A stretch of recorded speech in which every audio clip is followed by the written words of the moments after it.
Magandang araw po sa inyong lahat, mga mahal naming kamundo. Pakinggan po natin ngayon ang pagpapatuloy ng ating kwentong ating pinamagatang si Cornelio, ang binatang sabungero. Papaano ko po magagamit ang sinasabi niyo pong mutyang batong ito? Galing sa mga bubuyog na yun, at para saan ko po ito, Kuya Orle, gagamitin? Ang nooy nalilitong pagkakatanong ng binatang si Cornelio. Basta't palagi mo lamang yang dadalhin, iho.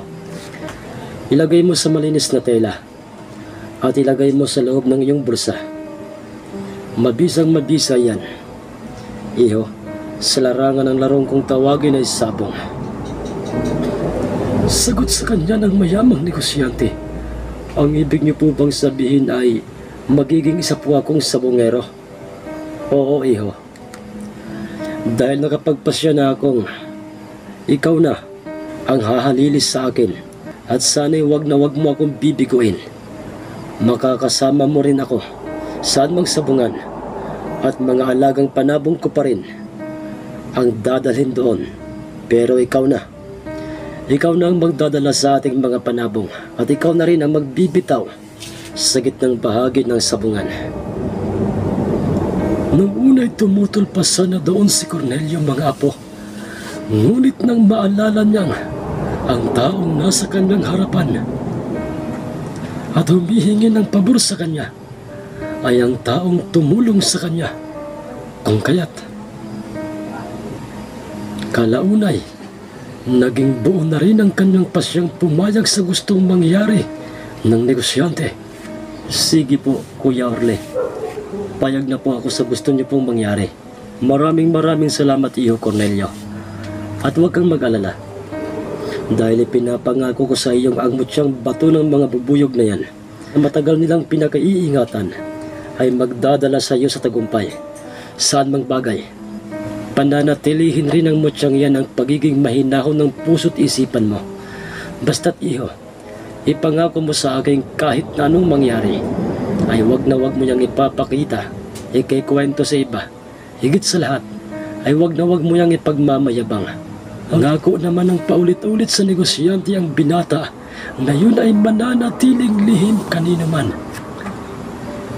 At tanging silang dalawa lang ang nakakaalam noon. Sige na, Iho, tayo na sa taas ng underground na ito. Ihanda mo na ang sarili mo. Bakit po, Kuya Orle? Dahil ngayong darating na linggo, dadalot tayo ng sabong sa isang probinsya upang ibagga sa panabong ng bantog na sabongerong si Tikboy, ang isa sa ating mga alagang mga buhing mga panabong. Pipili tayo ng isa sa ating mga buhin, at iyon ang ating ibibitaw o ibibitaw mo sa gitnang bahagi ng sabungan. Magsang-ayon ang itinugon ni Cornelio sa negosyante. Walang kaalam-alam pa noon si Cornelio kung ano ang mga patakaran sa loob ng sabungan at kung papaano ang magsabong. Ngunit itinuro sa kanyang lahat ng iyon ng negosyante habang hindi pa dumarating ang araw ng linggo. Wala ring kaalam-alam si Cornelio patungkol sa bantog na sabungerong nangangalang si Tikboy. Dahil ang totoo'y, katulad ng kanyang among negosyante, ay isa rin itong sabungerong may mutya o swerte sa larangan ng pagsasabong. Brutal din kung pumatay ng mga panabong ang bawat dalhing panabong nito saan mang sabungan. At ito'y mayroong alagang mandirigmang panabong na kung tawagin na isang malatubang panabong.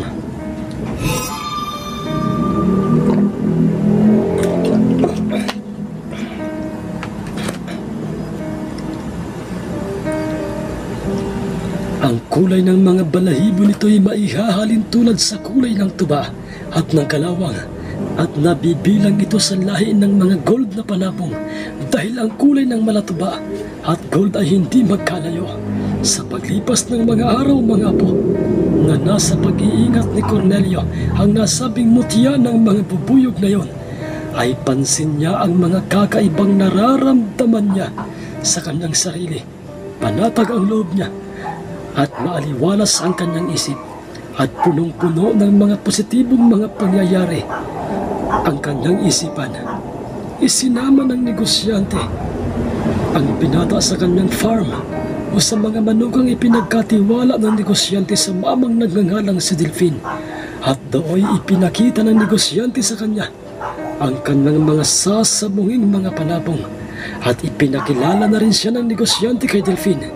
Aminado sa kanyang sarili si Cornelio na bagamat hindi naman talaga siya sanay na magsabong o isang totoong sabungero, ngunit nang makita niya ang mga alagang sariling mga panabong ng kanyang amo, ay natitiyak niya sa kanyang sariling hindi mga basta-bastang mga panabong lamang ang mga ito, kundi matataas na uring mga panabong ang mga yon.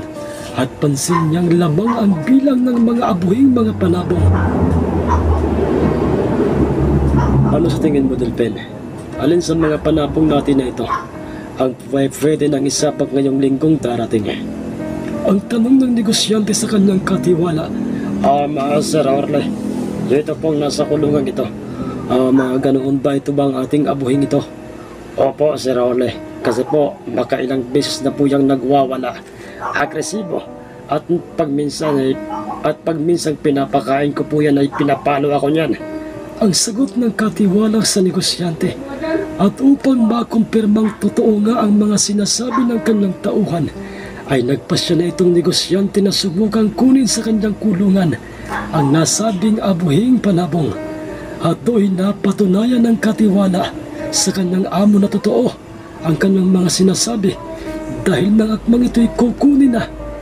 Kukunin na sana ng negosyante ay bigla na lamang siya nitong pinano. Sa halip na ikagulat at ikainisyon ng negosyante, ay nakita pa ni Cornelio sa kanya sa kung papaano ito natuwa at napangiti. Sabay tingin kay Cornelio at nagwikang, sa tingin ko hindi tayo mabibigong magdala ng isang abuhing panabong ngayong darating na linggo. Cornelio, parito ka. Subukan mong kunin at himasin ang mga balahibo nitong agresibo nating abuhin. Kinakabahan man na baka katulad ng kanyang amo, ay paluin rin si Cornelio ng agresibong abuhin. Ngunit sinunod niya pa rin ang ipinag-uutos sa kanya ng kanyang mabuting amo. Marahan siyang naglakad, papalapit sa kulungan ng abuhin. Binuksan niya ang tarangkahan nito. Ngunit katakatakang bigla na lamang na gumalma ang abuhing. Kanina'y agresibo. At para bang kung ito'y titingnay, naghihintay lamang ito. Nagkunin siya ni Cornelio. At do'y matagumpay na nga itong napasakamay ng binata. Nagtataka na noon at hindi makapaniwala ang katiwalang si Delphine sa kung papaanong bigla na lamang na umamot kumalma sa kamay ng binata ang naturang panabong. At ganoon rin ang nooy kanina pang mababanaag kay Cornelio. Ngunit mga iho, taliwas yon sa makikita sa hitsura ng negosyante. Dahil imbis nito'y magtaka, ay para bang ikinatuwa pa nito ang mga nangyaring yon. Delphine, makinig ka. Magmula ngayon ay itong si Cornelio na ang magbibitaw at magdadala saan bang sabungan ng ating mga mapipiling mga pambatong mga panabong. Ang abuhing yan na nasa kanyang mga kamay, makakabangga ng malatubang panabong ng sabongerong stickboy. Nanlaking bigla ang mga mata ng katiwalang si Delphine nang marinig niya ang malatubang panabong at ang pangalan ng bantog ring sabongerong sa isang probinsyang nagngangalang si Tikboy. Dahilan upang, ano po sir, Sir Orle, ibabangga niyo po sa malatubang panabong ni Tikboy yung ating abuhin at hindi kayo ang magbibitaw sa ating panabong kundi itong binatang ito, at siya rin ang makakaharap ni Tikboy sa gitnang bahagi ng sabungan at hindi po kayo. Oo, Delphine. Pero sir, Delphine, alam ko kung ano ang naglalaro ngayon dyan sa isip mo. Una, nag-aalala ka sa ating panabong na baka ito'y matalo lang ng malatubang panabong ni Tikboy. Pangalawa, ay pinagdududahan mo ang kakayahang merong itong si Cornelio, hindi ba? Pasensya na po Sir Orle, pero parang ganoon na nga po. Kung ganoon Delphine, huwag ka nang mag-alala. At magmula ngayon ay masanay ka ng si Cornelio ang magiging tagabitaw natin sa ating mga panabong.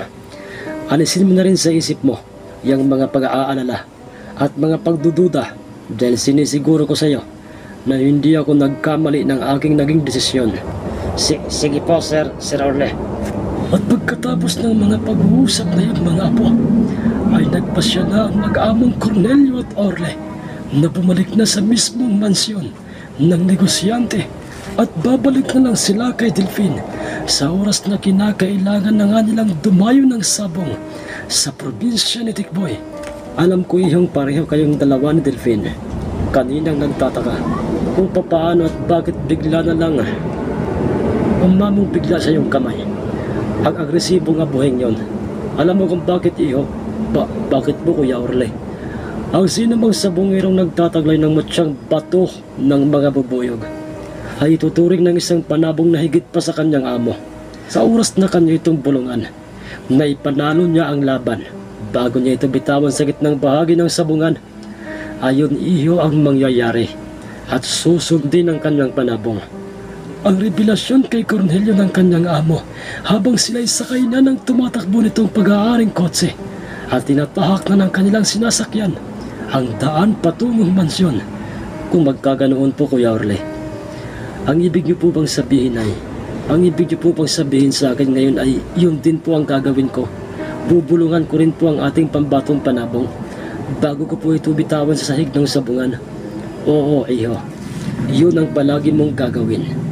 Sa ganoon paraan lang, makakasiguro na tayo ng ating pagkapanalo. Ang meron pang paniniguradong sampit ng negosyante sa binata, bagay na mabilis namang naunawaan ni Cornelio. Mabilis ang naging pagpihit ng mga oras at mga araw na kinakailangan nang dumayo ng sabong ng mag-aamong Orle, Tomas at Cornelio sa probinsya ng naibantog na sabongerong may mutyang si Tikboy. Sakay na sila ng kotse at nasa loob na ng bayong ang mantirigmang abuhing panabong. Nagulat pa itong si Tomas nang malaman itong si Cornelio na ang palaging magbibitaw sa mga panabong ng kanilang amo. Ipinaliwanag naman yun ng negosyante sa kanya at mabilis yung naunawaan ni Tomas. At dahil sa tunay na kaibigan at kasanggang dikit nito si Cornelio, kung kaya't hindi man lang nagkaroon ng puwang sa kanyang puso ang inggit sa kaibigang si Cornelio. At pagkarating nila sa nasabing probinsya, ay daw isang tipikal na baryo at simpleng sabungan ang kanilang nakitang pinagdalhan sa kanila ng kanilang amo. Ang sabong ay malayo sa mga kabahayan at ito'y nasa may parteng paananan ng bundok sa gilid ng malawak na palayan. At nang makita ni Cornelio ang nasabing baryo, ay nanariwang bigla sa kanyang isip ang baryo nila sa Quezon Province. Kung kaya't, ng mga pagkakataong yun, mga apo, ay muling nasabik itong si Cornelio sa kanyang mga ginagis ng mga magulang, ang mag-asawang Fidel at Corazon. Maraming mga taong mga sabongero at mga mamumusta ang nakita ng dalawang magkaibigan sa nasabing sinaunang sabungan. Mga upahang mga magtatari, palihim namang kinapat sinalat ni Cornelio sa kanyang kanang malalim na bulsa ang patong mutya o bertod ng mga bubuyog, habang bitbit ng kanyang kaliwang kamay ang bayong kung saan ay naroon ang kanilang pambatong abuhing panabong. Nagtaka si Cornelio dahil naramdaman ng kanyang kanang kamay ang pag-init ng batong bertod. Nagpapahiwatig lamang yun na isa sa mga taong nasa paligid ng sabungan ang nagtataglay ng isang pampaswerte o isang mutya para sa kanyang panabong. Ilang sandali pa'y nagsalita ang negosyanteng si Orle at sinabi nitong, "Mga iho, yang mamang nakikita niyong nakatayo katabi ng isang lalaking magtatari at parehong nakatanaw sa ating tatlo at nakangisi ay si Tikboy at ang kanyang personal na magtataring si Alfredo." Sabi sa kanilang dalawa ng negosyante, kung saan ay makikitang hawak at hinihimas ng sabungerong may mutyang si Tikboy ang kanyang pambihirang malatubang panabong. "Halina kayo, lumapit na tayo sa kanila." Naglakad na nga silang papalapit sa dalawang mga sabungero at nang sila'y magkaharap-harap na nga'y do'y natuklasan ng dalawang magkaibigan ang pagiging maangas at pagiging hambog ng sabungerong si Tikboy, maging ng kanyang personal na magtataring si Alfredo. Anong ibig sabihin nito, ha, Mr. Arevalo? Bakit yung binatang alalay mo ang may bitbit niyang iyong bayong na naglalaman ng iyong panapong? Iyong pagkakaalam ko'y sa bawat dinadalawan mong sabungan na katulad nito ay ikaw ang naglalabit o nagbibit-bit ng bayong at hindi mo ito ipinagkakatiwala ko sa kung sino-sino lamang. Ang tanong ni Tikboy sa negosyante, hindi naman siya nito ipinahiya dahil sinagot siya nitong, Tikboy, total naitanong mo na yan sa akin. Pues sige, didiretsuhin na kita at ayoko nang magpaligoy-ligoy pa sa'yo. Ang binatang ito ay si Cornelio, isa sa mga maaasahan kong mga kaibigan. At siya ang magbibitaw ng aming abuhing panabong sa gitnang bahagi ng sabungan. At siya rin ang makakaharap mo mamaya. Ano ka mo? Nagbibiro ka ba o nagpapatawa, Mr. Arevalo? Kilala kita. Isa ka ring tanyag na sabungerong tulad ko. Hindi ba? Ang kaibahan nga lang nating dalawa'y masyadong malambot ang puso mo. At iyon ang wala sa akin. Hindi ako basta-basta nagtitiwala sa isang taong kung ito'y hindi ko lubos ang kilala. Lalong-lalo na nga pagdating sa aking mga panabong. Hindi ako nagtitiwala sa iba. At gusto ko, ako lang ang magbibitaw sa aking panabong at hindi kung sino-sino lang. Oo, Tikboy. Kahit di mo sabihin yan, alam kong ganyan ka. At alam mo bang, isa lamang ang ibig sabihin yan. At ano yan, Mr. Arevalo? Ikaw ang uri ng sabongerong bagamat isa kang tanyag o kilalang sabongero. Pero kulang na kulang ka ng tiwala sa kakayahan ng iyong panabong. Ha? Masyado kang hambog, Mr. Arevalo. Hindi ako hambog, Tikboy. Sinasabi ko lang ang totoo. Dahil ako, ipinagkakatiwala ko kanino man ang aking mga panabong. Dahil kahit hindi man ako ang magbibitaw sa kanya, ay alam kong hindi ako bibiguin ng aking panabong. At upang patunayan ko sa iyo yan, Tikboy, pues ano pang ating hinihintay, iho? Ano po, Kuya Orly, bakit po? Nilabas mo na sa loob ng kanyang bayaw ang ating abuhin. Sige po, Kuya.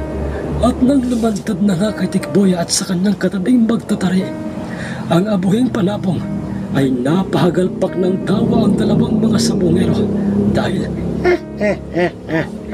masyado mo talaga akong minamaliit, Mr. Arevalo. Oo nga, Mr. Arevalo. Isang lolo-ko at mahinang klaseng abuhing panabong lang ang ipantatapat nyo dito sa aming matas na uri at fighter na malatubang panabong. Ngayon pa lamang, talo na kayo. Ama na yan, Alfredo. Alam mo, Mr. Arevalo, ang totoo ang ginawa niyong ito ay isang pan-iinsulto para sa isang tulad kong sabongero. Pero ayos lang yon. Kaya lang mantakin mo, Alfredo. Dumayo pa sila dito sa ating baryo para lang ipagyabang sa atin ang kanilang walang kwentang panabong. Tama na yan. Ang sabungang ito ay ginawa para pagbanggain ang inyong mga panabong. At hindi para pagtawanan ng isang sabongerong katulad nyo. Ha? Kayo? At may kasama kang mga tanod? Oo, Tikboy. At kaya kami naparito. Ayaw pang panatilihin ng maayos na sabong. Ngayon, Tikboy, kilala kita. Tama na yung yabang.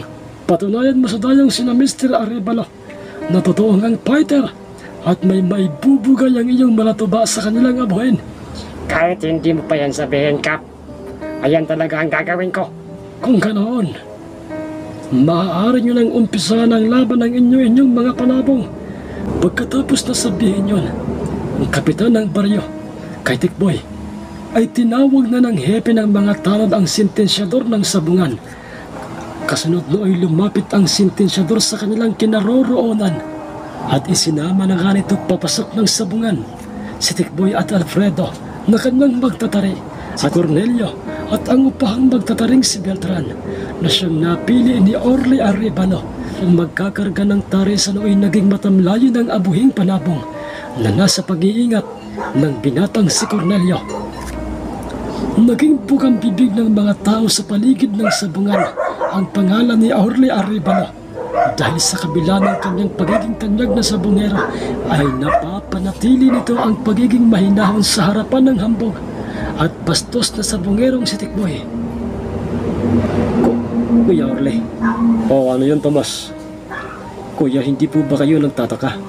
Nagtataka kanino? At saan, Tomas? Sa atin pong abuhing panabong.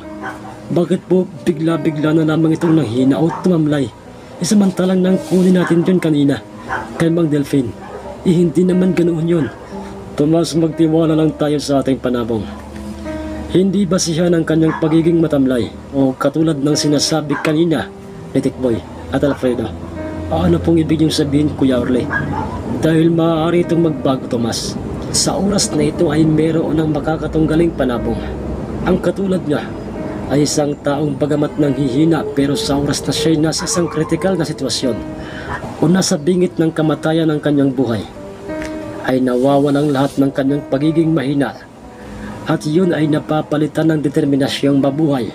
Nakagagawa siya ng mga hakbang at mga bagay-bagay na hindi niya sukat akalaing magagawa niya at kadalasan nagiging baliktad pa ang sitwasyon dahil sila pa ang nagsusurvive.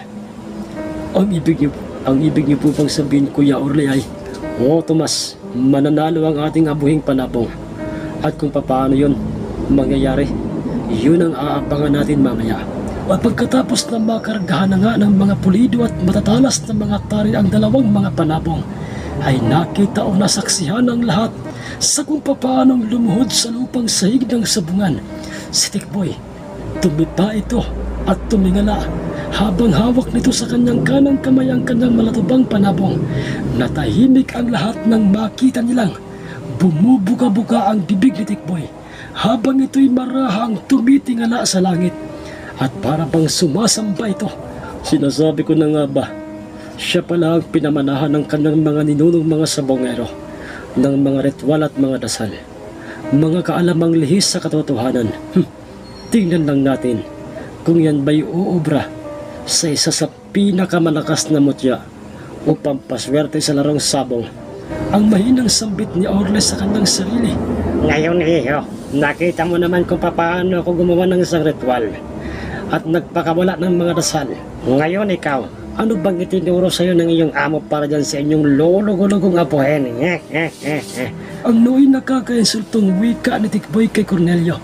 Ngunit nananatiling mahinahon lamang mga apo si Cornelio, na kung siya'y titingnan ay para bang ibang-iba na siya sa dating Corneliong matigas ang ulo at walang respeto sa kanyang kapwa, mapabata man o matanda man. Noon ay wala siyang sinasanto. Tumalikod kay Tikboy si Cornelio at idinikit niya ang kanyang labi sa mga balahibo ng abuhin. Sabay wika ng pabulong, ipanalo mo ang ating laban ngayon. Nasaksihan yun ng mga tao sa paligid ng sabungan at maging ng dalawang si Tikboy at Alfredo. Ngunit naging palaisipan sa kanilang lahat kung ano nga ba ang sinabi o ibinulong ngayon ni Cornelio sa kanilang abuhing panabong. Kasunod na kanya ba iyo, Cornelio? Tama ang ginawa mo. Ang sabi pa ni Orle Arevalo sa kanyang sarili. Pinagharap na nga nila't binitawan kaagad ang dalawang mga panabong matapos ng mga itong kumanti ng mga pagtukas sa isa't isa at matanggalan ng mga kaluban ang mga tari ng mga ito. Walang pagdadalawang isip kaagad na bubanat ng mga pagpalo sa anumang parte ng katawan ng abuhin. Ang nooy nagmistulang naghuhurbintadong malatubang panabong. Ngunit lahat ng mga pagpalo nito'y nakapagtatakang nagagawang iwasan ng mahinang abuhin. Hiyawan ang mga taong nasa paligid ng sabungan. Dahil sa yun ay makailang beses na ginawa ng malatuba sa abuhin. Ngunit hindi nito magawa-gawang sugatan man lang o patamaan ng kanyang kargadang tari alinmang parte ng katawan ng abuhin. Nang bigla na lamang bumuka ang dalawang magkapares at malalapad na mga pakpak ng abuhin. Umangat bigla ang kanyang mga paa sa sahig ng sabungan at lumipad ng mataas. Hinabol naman kaagad ito ng tingin ng nooy na sa lupang malatubang panabong. Dahilan upang hindi na nga nagawa pang maiwasan ng mga taong nakasaksi na mapaawang ang kanilang mga bibig dahil papaanong ang kanina'y lulugo-lugo at para bang wala sa kondisyong makipagbakbak ang abuhing panabong ay bigla na lamang ito nagpakita ng mga kakaibang mga pagkilos. Pinalagpasan ng lumipad ng balatuba sa ere kung saan ay naroon pa rin ang abuhin. Ngunit nabigla ito nang bumulusok pa ibaba palapit sa kanyang abuhin panabong. Hindi huminto ng mga pagpalo ang abuhin mga apo sa malatubang panabong ni Tikboy hanggat nakikita pa nitong gumagalaw pa ang malatubang panabong ni Tikboy. Alfredo, imposible ito. Anong klaseng panabong ba yan? At imposibleng hindi. Lito at nagtatakang sambit ng nooy nagkulay suka ng si Tikboy. Basag ang ulot duguan, wakwak ang tiyan, naglapasan ang mga pitukat ng alat. Ganoon rin ang mga balahibo ng malatuba at kulang-kulang na ang bilang ng mga daliri ng malatubang panabong nang ito'y nilayuan ng abuhin. Tudas na ito kung titingnan sa gilid o sa mismong harang ng sabungan. Doon pa lamang nanumbalik sa wisyo ang lahat ng mga tao sa sabungan. Nagsikawan na ang mga ito matapos na maideklara ng sintisyador ng sabungan na panalo ang abuhing panabong. Walang mapagsidlan ang tuwat sayang nararamdaman ng dalawang magkaibigang Tomas at Cornelio. Pasasalamat naman kay Cornelio ang paulit-ulit na sinasabi ni Orly Arevalo. Samantalang ang mag-among Alfredo at Tikboy ay umalis ng sabungang bagsak ang mga balikat ng mga ito sa tindi ng kahihiyang kanilang tinamo. Hindi lamang yun mga apo, ang tagumpay o swerteng natanggap ni Cornelio sa larong sabong, kundi marami pang beses siyang nagtagumpay saan mang salpukang kanilang dinadayuhan.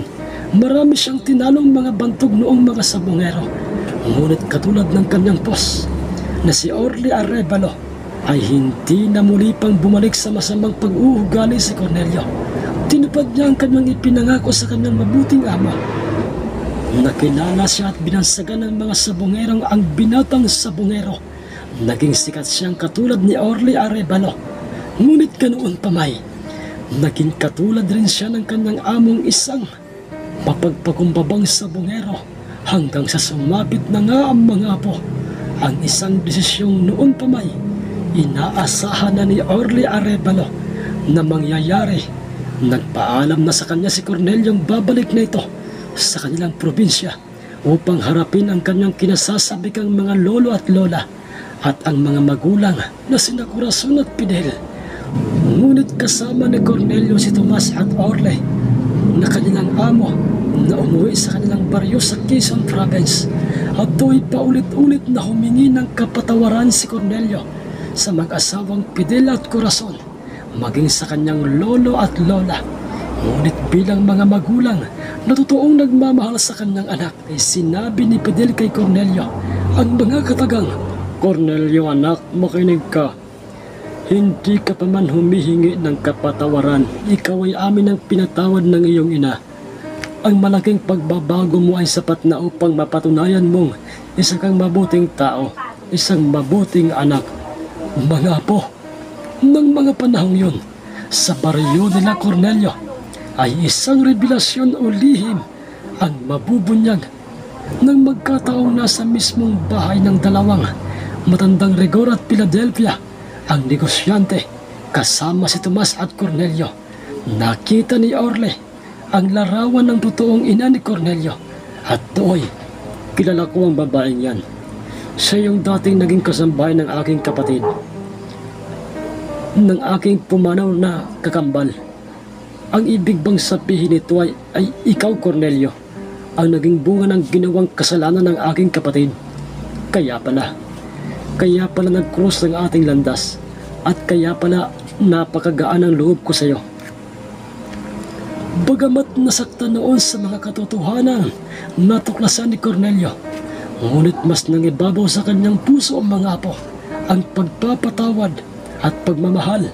Inisip na lamang niya na nangyari ang lahat ng yun dahil may dahilan. Mas lalo pang naging maganda at masaya ang samahan ng magtiyuhing Orly at Cornelio nang malaman nilang sila pala'y tunay na magkadugo at ang bertod ng mga bubuyog ay nanatiling lihim. Mga apo, sa pag-iingat ng nooy pinatang si Cornelio ang sabongerong may mutya ng mga bubuyog. At dyan nagwawakas mga po ang ating magandang kwento patungkol kay Cornelio. Maraming salamat sa lahat ng mga bagong subscribers, sa mga dating mga tumatangkilik ng ating mga kwento sa ating channel na ito. Maraming salamat sa inyo at sa mga hindi nag-i-skip ng mga ads. Salamat sa inyo. Hanggang sa susunod nating kwentuhan mga po. Salamat sa inyong lahat. At magandang umaga po at gabi sa inyong lahat.